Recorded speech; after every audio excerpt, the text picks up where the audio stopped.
What idea, truth, or version of you have you been holding inside because you're scared of what will happen if it's born? Welcome to Marya's Musings. And that's the question we're going to be talking about today. This is the space where you get to walk with me as I process life, find meaning, make connections, and offer you the same tools to look within. So the world is becoming a mirror, and every reflection is an invitation to heal with me. Make sure they haven't done it yet. You subscribe, you like, leave a comment, share your thoughts, share this video. I'd love to hear, what is a truth that you're ready to share? Did I strike a chord? Did I remind you of something? Did something I say resonate? I'd love to hear your thoughts and what's coming up for you. Today on Marya's Musings, we're talking about an episode all about the idea of birthing. Becoming begins in the dark, and birthing ideas is a pathway to healing. And that's what we're going to talk about. What do we mean by birthing? And look, my men here, stay, because this is the universal idea of birthing. I'm not just talking about pregnancy that leads to babies. And hopefully, men, women, all of you that are here with me today, this resonates with you. So if you're a creative, you've probably felt this, is that ideas that come to life in our creativity, whether it's our art, our writing, our music, whatever it is that comes to life, the movies we create, whatever. It's never just like this one big moment, right? Not a transformational moment, everything comes, but sometimes our creativity comes in these small pieces of clarity and beauty where we can see between the cracks of life around us. So, if you know what I mean, stay with me. That's what we're going to be talking about. This whole idea of becoming in the dark when nobody else can see the things that we see as creatives, or no one else is realizing the things that are gestating within you, men and women, right? And again, if you haven't done it yet, friends, subscribe, like, share a comment, and stay with me for the rest of Marya's musings. Most things for me come in small pieces. And this whole idea of birthing ideas came because I was having a conversation with a good friend of mine, Tracy. Shout out to you, Tracy Winfrey Edwards. Love her. She is a great thought partner of mine. And sometimes we have these conversations that go in so many different directions. But this particular one, I don't know what she said to me, but all I said was, I'm always pregnant and never giving birth. I thought about that because it's very true, but it's the truth. I'm always pregnant with ideas, always with ideas. I have tons of ideas just floating in my mind, all over my body, through every essence of me, but not all of them actually come to life, right? So this idea started to swirl in my mind. Like I was like, oh, that's a writing piece, right? But then it just got deeper because sometimes we get these bursts of creativity, these creative ideas, and I always have ideas for writing, but they don't come to fruition all the time, right? And they come from these tiny moments, right? A conversation with a friend, something you see that just gives you this like moment of the light hits it the right way and you see the beauty in it and you can see how it becomes a story or an art piece or a song, whatever it is, right? But then recently, I had a massage with some Reiki. And in this massage with some Reiki, I was opened up to the fact that there's some blockage in my chakras, which particularly is my sacral chakra. And so, in telling me about this blockage in my sacral chakra, we went and had some deeper conversation. What does that mean? Well, sacral chakra is your orange chakra. Notice, friends, I'm wearing more orange. There's a reason, right? But it's the fertility, it's your creativity, it's your sensuality, it's all these things. And if you think about the sacral chakra, the placement is the womb right there. So now I've had this conversation with Tracy. My sacral chakra is clearly blocked and needs to be unblocked, which is my creativity, my sensuality, my expression, my all the things, right? pieces that all flow together, right? So then on Saturday morning, I was laying in bed um, with my daughter next to me, remembering the fact that, also in addition, our hamster died this week, so whole nother drama in our lives. But we were about to go lay him to rest and give him a proper burial. So I was thinking about life and death. And I looked over at my altar and I remembered this statue that I this is the statue. I've carried this statue through many, many years. I got it for the first time in 2020 as a gift. And all these pieces came together to create my new writing piece. So today is for Marya's Musings. Not only am I telling you about this idea of birthing things in the dark, but I'm also going to share a piece of my part and story through my writing. So hopefully you're going to go and read the full post that is on Substack. And the piece is called The Womb of Becoming. And make sure you subscribe, you like, you comment, you share all the things. I will link the information below in the YouTube and in the YouTube. What am I, like a 40-year-old Desi, or what, like a 60-year-old Desi woman on on the YouTube channel comments. I will link the information below, friends. All right. Bear with me. This is me. You're going to get the full me, the authentic Marya, when you see this Marya's Musings. All right. And so here's the piece. Fertility is not just the ability to bring humans into the world, it is the ability to bring newness into the world. My girlfriend from high school once returned from a trip to Ivory Coast with two gifts: a children's book, Old Turtle, and a carved wooden figure she called a fertility goddess. I didn't know then what I know now, that this figure was more than a symbol of pregnancy. The piece she gave me was a Hemba ancestor figure known as Singiti, originating from the people of what is now the Democratic Republic of Congo. Traditionally, these figures were not simply decorative. They were carved to represent ancestors, keepers of lineage, protectors of the living vessels for continuity. The posture of the figure, hands resting on the abdomen, is a gesture of watchfulness and generational connection, a reminder that we are never creating alone, that what we birth into this world, whether human or spiritual, stands on the shoulders of those before us. When I was pregnant with my first son, I accepted it as a fertility symbol, something to hold during a time of hope and uncertainty. But as the years unfolded, the meaning of that statue grew with me. It moved with me through 5 homes, 7 years of healing, and countless evolutions of self. By 27, after giving birth to 3 boys and later my daughter, I had lived through pregnancies with beginnings and endings that shaped me deeply. But one theme remained constant.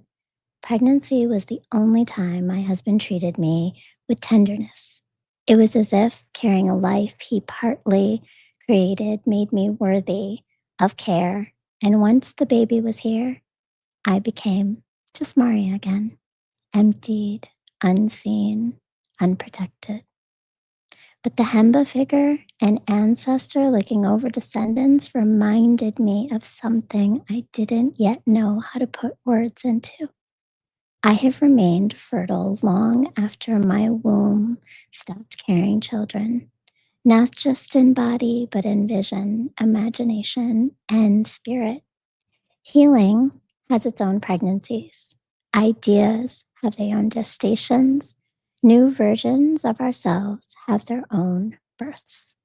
Each time I healed another part of my story, I found myself conceiving something new, a dream, a direction, a clearer truth, a softer world.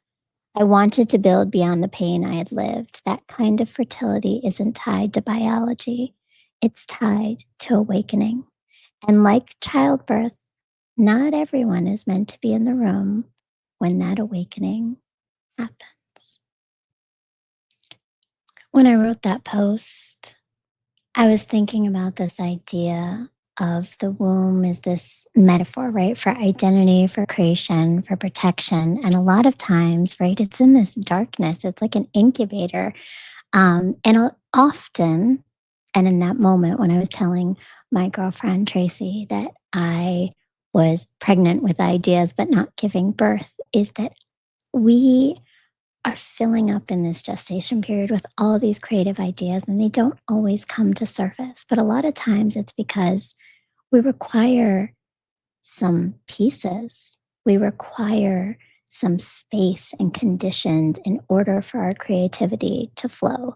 And I thought about this in terms of, and I think this was my awakening, was this idea of my sacral chakra. Because now, and let me be clear, y'all, I'm not a guru on spirituality. In fact, if you want guru on spirituality, um, you should follow Better Minds on Instagram and TikTok. And she is the guru on spirituality. There are so many more people out there. But when I started this journey of understanding my own spirituality, I started it with a show that her and I did together called Better Minds Interrupting. And what I was learning through the process is that there was so many aspects of myself that I needed to uncover and understand. So in this moment of this Reiki and massage, I was awakened and aware suddenly now of my sacral chakra. And when I think about it, as soon as I started to embrace it, that sensuality, that looseness, that comfort, that flow is when all these pieces started to come together to allow for me to be creative. So a lot of times we think because something hasn't come from our ideas that we haven't created something, but you have to remember, like childbirth, not everything is seen before. I don't know, not everything is seen. Some things are in the darkness purposefully with intention because they're not ready to be birthed yet. And sometimes it's because we need the right conditions for things to be born, just like with children. Um, and this comes back even to who's in the space when your idea is born, because the community you surround yourself with, just like in childbirth, is really important to what the life of that idea is going to be. So, are they friends and family who support you? Are they people who believe in your vision? Are they people who push you with grace? Or are they creating toxicity? Do they drain your energy?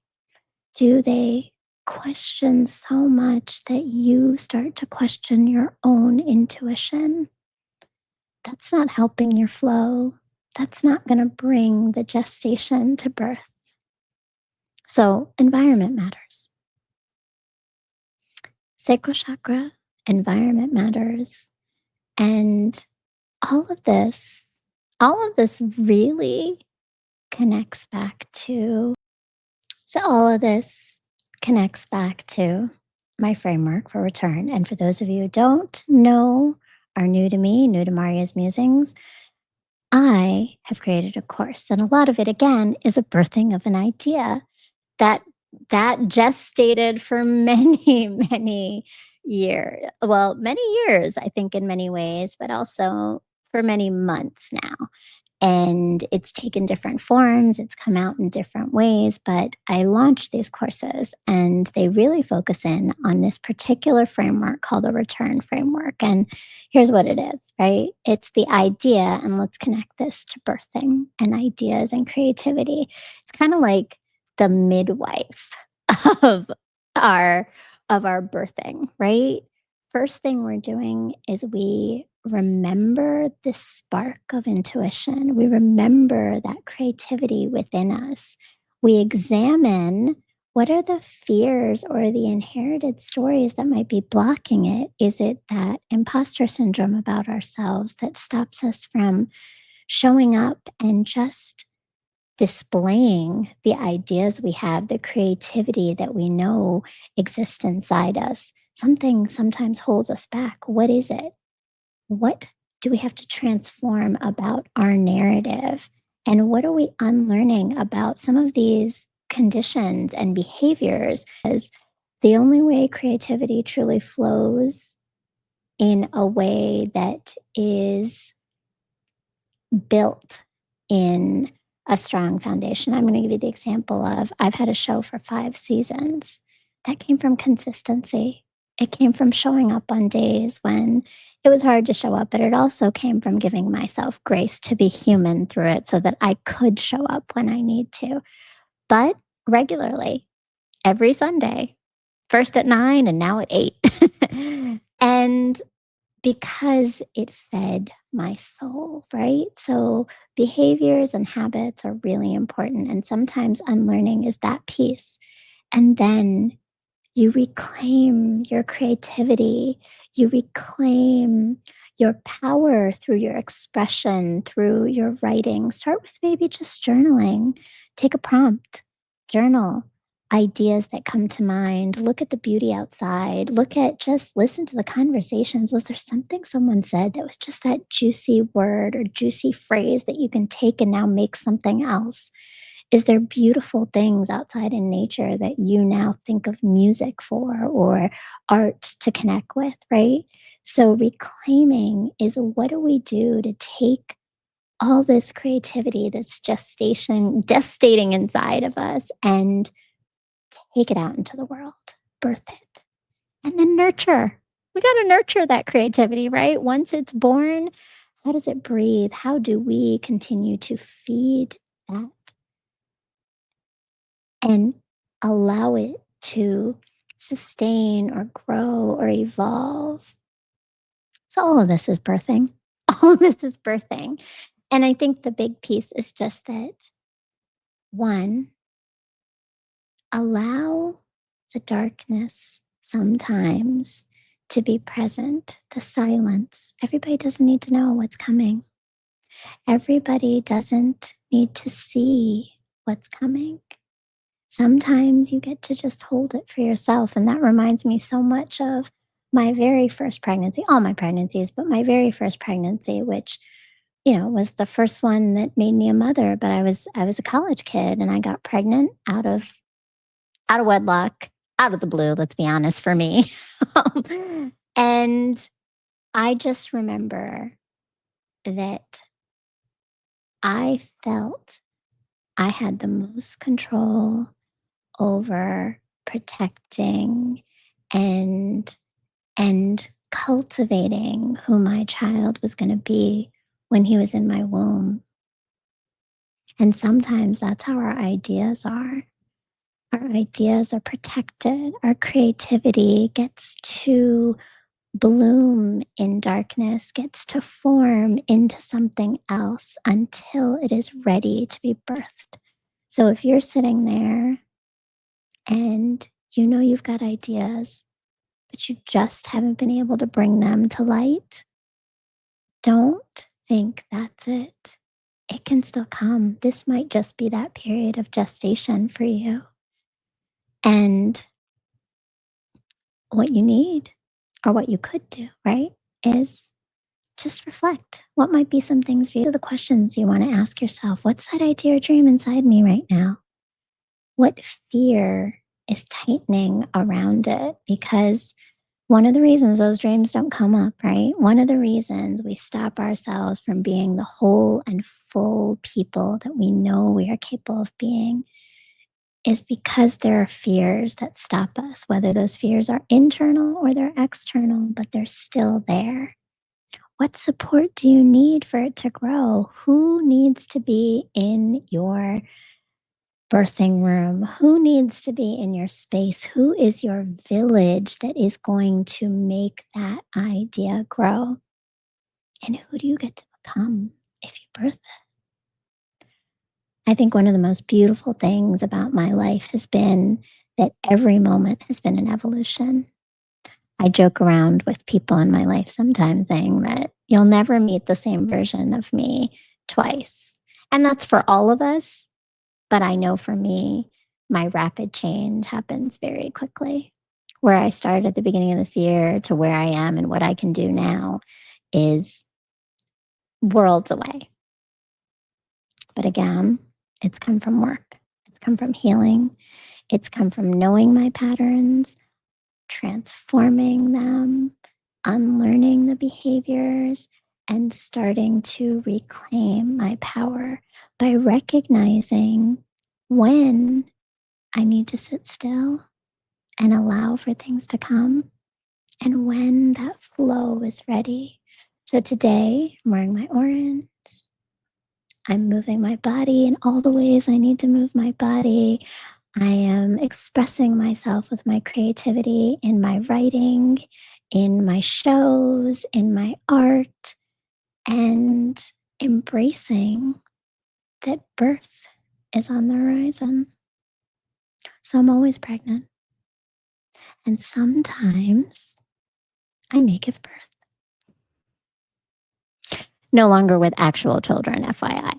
But I'm just saying, that's why we're here today. This whole idea of becoming begins in the dark, and birthing ideas is a pathway to healing. So happy healing. Thank you for staying with me. Make sure again that you subscribe, you like, you comment, and share this with someone else. Tune in to more of Marya's musings by hitting the bell below on the YouTube link. Check out my website. And there's a special gift coming if you go to my website right now and sign up for the double opt-in, and you will get a breath work tracker, which is 3 activities developed by me, aligned with the return framework, connected to some of these Marya's musings. So go and check out my website, www.browngirlinterrupting.com, and make sure that you follow me and all the platforms: Instagram, TikTok, YouTube, Facebook, LinkedIn. Read my writing, Substack. And yeah, tune in every Sunday on Pain to Power, which is my talk show where I get to interview others and give you more tools, not just from me, but tools from others, which is so many dynamic ways and ideas. I'm really excited for my next episode where I am going to have an author who is talking about the importance of transparency when we talk about depression and how it shows up and what are some of those cultural ideas and norms that might block us from recognizing the impact that it has. So join me every Sunday at 8 p.m. on Brown Girl Interrupting on YouTube. Also, we show on the iRant Network, which, by the way, shout out to all my ranters fam. If you're in here, make sure you leave me a little heart and like down there, and join me again for the next episode of Marya's Musings. Peace, love, and always find the light.